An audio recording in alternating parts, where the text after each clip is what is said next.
বন্ধু আজান তো দিয়ে দিছে, চল নামাজটা পড়ে আসি।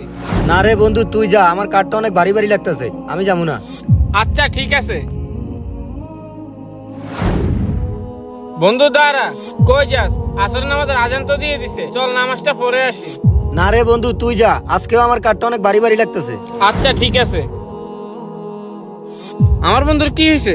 যখনই ওরা নামাজের কথা বলি তখনই বলে ওর কাঠটা অনেক ভারী ভারী লাগে। যাই ইমাম সাহেবের সাথে এই বিষয়টা শেয়ার করি। ইমাম সাহেব দাঁড়ান, আপনার সাথে আমার কিছু কথা ছিল। জি ভাই বলো। আমার বন্ধুরা আমি যখনই নামাজের কথা বলি তখনই বলে তার কাঠটা নাকি অনেক ভারী ভারী লাগে। ইমাম সাহেব এখন কি করা যায় একটু বলেন না। আচ্ছা ঠিক আছে, তুমি আমাকে তোমার বন্ধুর কাছে নিয়ে চলো। তাহলে চলেন। ইমাম সাহেব এই যে আমার বন্ধু। কিরে বন্ধু, উনি কে?